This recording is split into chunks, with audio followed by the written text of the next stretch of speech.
So the project really is a benefit for the town of Tubac in that way as well. So we're looking 3 things to do: bring people to Tubac, experience the variety of arts in the area, and really benefit the nonprofits in the area. And I think that people are really excited about this project exceeding its goals in those 3 objectives. It's been on, about 4 years ago, the idea started. And then over those 4 years, a lot has happened to make that project a reality. We had over 50 artists, 50 sponsors, over 100 volunteers. And then for the last 5.5 months, the Javelinas have been here on a public art exhibit. So now we're at the end. We had our final online auction that ended on April 4th, and that pretty much provided all the rest of the Javelinas a permanent home someplace. Some up in, one as far away as Florida, a couple in Montana, there's several up in Tucson, and there's a whole lot of them still here with the residents here in Tubac. So all in all, the project has been very successful in two key ways. One is money, dollars and cents. We did really well in terms of raising money for the TCA and other community groups here in town. And but beyond the money, beyond that part of it, and the gracious donors and sponsors for the project, we provided a whole lot of goodwill for the community. The individuals, the businesses, the nonprofits, all of those groups came together and did an amazing project, a lot bigger than ourselves. It was definitely something you couldn't just have one nonprofit do or one business do. It needed all of those ingredients to make it successful. Well, the inspiration for my Javelina came from some of the paintings that I've already done, which are really about the cosmos, about the universe, and about these wonderful dark starry nights that we have here in Tubac, Arizona.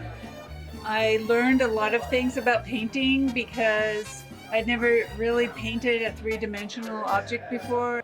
And then the wings are special because my friend David Broussard, who is a well-known Tubac artist, he made the wings and put them on for me because I wanted my Javelina to have wings, because it's called If Pigs Could Fly. But I want to give credit to my friend Virginia Hall, whose idea it was, because she and I had breakfast one morning and she said, wouldn't it be fun to do something like this for Tubac and for the artists in Tubac? And I said, oh yeah, that'd be a great idea. And she said, but we need somebody to make the sculpture. And I said, well, okay, do you know anybody? She said, yeah, I'll call my friend Nick Wilson. My name is Virginia Hall, and the name of my Javelina is Tubac Javelina. And it's headed for the airport, and it has a very large font of Tubac on both sides of it, so it will display its purpose to bring attention to Tubac. That Tubac would be well served to imitate what had been done in Switzerland and Chicago, San Francisco and Eugene. In Chicago there were the cows. San Francisco, you walk down Market Street, there are the hearts. In Eugene they had ducks. And in various communities, some local animal that had some local concept that had some currency with the area would be created through different artists and displayed in the city. So one day I said, I don't know why Tubac doesn't come up with a series of Javelinas. So I called Nick Wilson on the phone. And Nick Wilson, as you know, created the prototype for all of these Javelinas. And I said, Nick, what would you think if Tubac created a Javelina project like they did in Chicago with the cows? And he said, great idea. And that is the short and the end of my participation in this project. The Javelinas here are stunning. They're fabulous.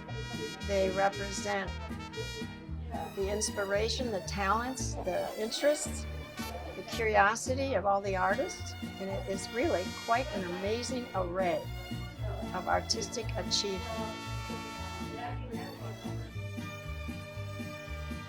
Well, I've enjoyed this project from the very beginning. You know, I sculpted the original model of the Javelina, so that's how I got started on the project. But what I really wanted to do, and what I have done, and what every other artist here has done, is to create something that the community can enjoy, and is something the charity of the Tubac Center of the Arts can receive funding for. So the whole idea of bringing the community together and to bring the artists together, it's a community project that none of us have been involved in this sort of thing before. And for the first time tonight, I'm learning and meeting people I've never known by their art. And it's really quite interesting because every artist has created something of their own, very individual, very unique, and it's fun to see the personality of the artist and the art. Well, my career is as a professional wildlife artist, so when I was talked into creating a painted javelina, I wanted to pursue what I've always pursued, and that is painting the indigenous animals and plants of this area. So that's what I did. I know that Tubac, being in the high desert, has certain animals that may not be noticed in other parts of our state. So I tried to choose the ones to me that had the most character, the most interesting designs, and the most interesting colors. So the ones I chose are the ones that you'll find on the painting. And if you look at it closely, you'll see little details of plants and animals that overlap one another. One animal might be looking at another animal. And the whole idea is to create something that goes around and the eye can follow it around the entire sculpture.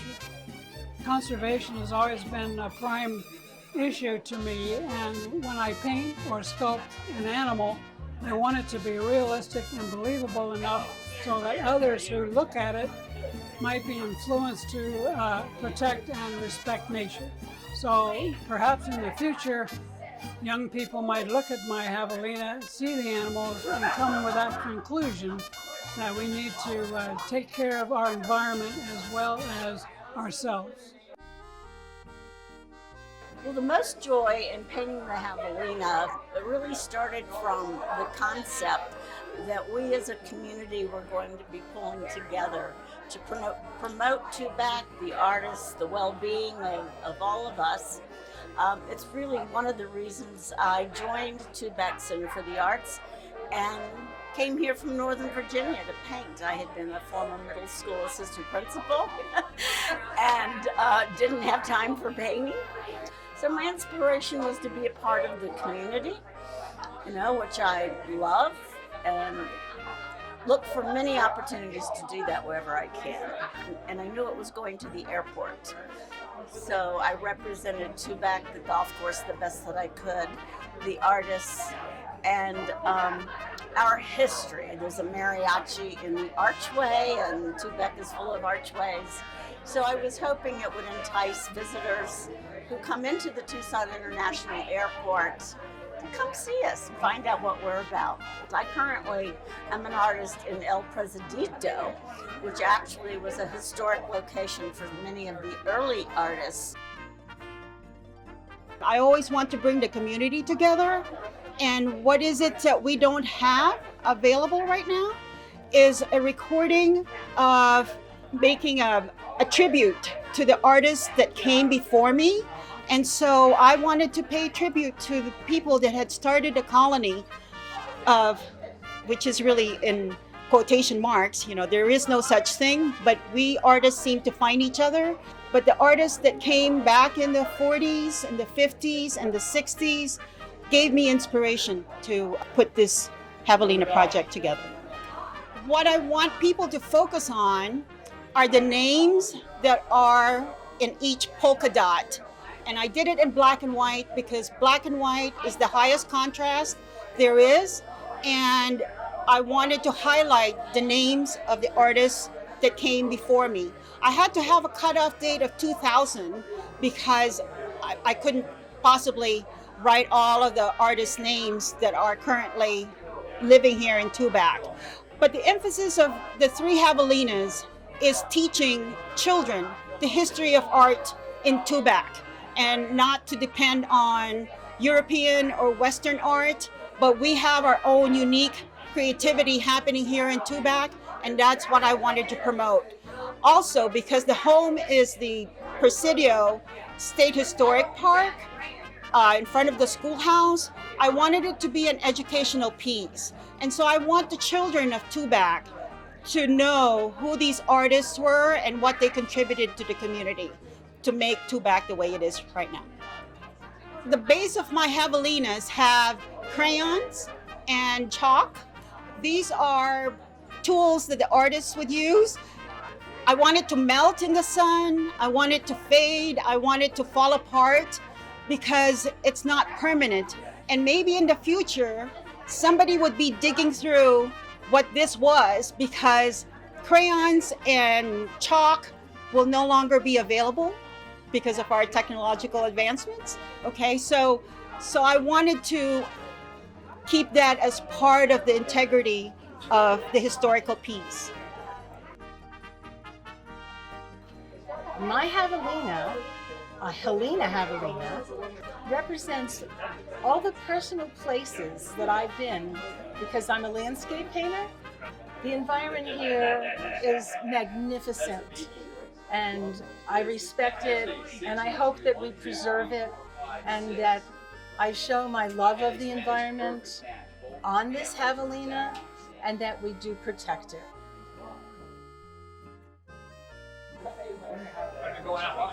The things that I enjoyed most was the first day that we painted the tutu on, or the body, pink. I knew the ideas that I had would work. Well, I was just thrilled to work with Fred. I had just moved to Tubac, and this was such an opportunity to be creative and just to see where this would go. So I was definitely the second hand in helping Fred. He was a creative person in all of this, but what a fun project. There are some secrets on my Javelina. The town below the starry sky is not the Italian town that Van Gogh painted, but it's Tubac. And so I went around and took pictures of many of the buildings in Tubac, and I included them in my landscape of Tubac. First of all, I really want them to learn to appreciate the old masters and the history of art and the different wonderful people that painted and how relevant those artists are today. I wanted to contribute to the community. I've painted on a lot of surfaces, including large, very large walls and so forth, but I've never painted a three-dimensional object. This certainly took me out of a rut because it was difficult, it was a lot of fun. It took a long time of painting and repainting for me to get what I wanted, which was to characterize the area, the desert, the Sonoran Desert. And I hope by painting landscape with some wildlife familiar to the area that's expressed. That it's an expression of love, really, and admiration, really, for the place that we live. Well, my inspiration was my love of rock art, and to be able to create something on 3D, which I usually do on 2D, two-dimensional artwork. It's a very spiritual piece. It was very spiritual to me. I mean, I can get into all kinds of things. I just hope that everybody, this inspires everybody to go out and to see rock art and to appreciate our ancient artisans. And I hope that that's what my artwork does. The inspiration was just an art project to expose people to art and the variety of art created by different artists. Every artist sees what they do in a different way. So even for me to walk around and look at all 50 different javelinas, it's just a joy. We just try to make it look like an American Indian fetish, which is an animal that the Indians use in their ceremonies or whatever. And we just wanted to be like that, Southwest looking. Well, we made it look like a real piece of turquoise, or tried to. And then we added druzy, which is a crystal gemstone that grows inside of geodes. And they're copper coated, and we get a lot of copper from Arizona. So we use the druzy, copper coated druzys to accent the javelina. To inspire young people to create things is what we need to do, because a lot of this stuff we're losing in the modern world. Everything's done on a computer or done on a cell phone, and it's hard to find real people creating real art. I mean, they're beautiful. I mean, some of them are just, they just blew my mind, some of them. I just think they're just wonderful. So it should be great for the town. The inspiration for my javelina was to create a piece of art that would inspire other people to go kind of inside and think about their surroundings. My javelina has animals all over it that have been sculpted in 3D on top of it, so that people look outside and they see the javelinas and they say, oh my God, he gets in the trash, he tears up my gardens. But we have to recognize that those javelina, they were here first, as were the bobcats, as were the coyotes. They came before us, and we all need to learn to live in harmony, not only with the animals of the desert, but also, as we can see worldwide, we need to learn to live in harmony with one another. So if we can embrace nature, and if we can embrace the bobcat sitting on our back wall, we can embrace the javelina that's in our garbage, it makes the whole world a better place. Really? Oh my gosh. I love what you did here. Yeah. Thank you. It's good. Yeah, I try to combine, This is a beautiful. because I love to do jewelry also, so I try to yes. combine my love of jewelry with a little bit of Yeah. Mexican decor. Beautiful. It's nice. Really nice. Thank you. Yeah. Excuse me. Okay, this is in March. Yes. My inspiration actually, when Baba Choa was describing the javelinas to us, he mentioned that they were very, very sturdy, and that they assumed that kids would want to touch them and get on them and ride them and whatever. So when I was painting it, I was thinking of something that would attract children. So I went with the very, very bright colors. And then I thought about the Arizona flag and Zona, which is always yelled at the football games or whatever, and they yell Zona. So I thought, okay, well, she's going to be Zona. Then as I was painting it and doing the flag, I wanted it to sort of ripple, and then I thought, well, it also could be a cape.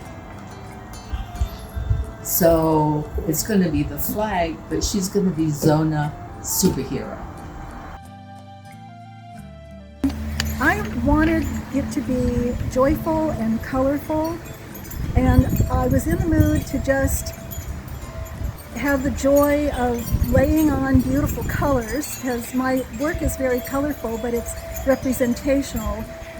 This was something entirely different, and I just wanted to have fun with it. This event, it's brought a lot of joy to the community. People ask me about it all the time.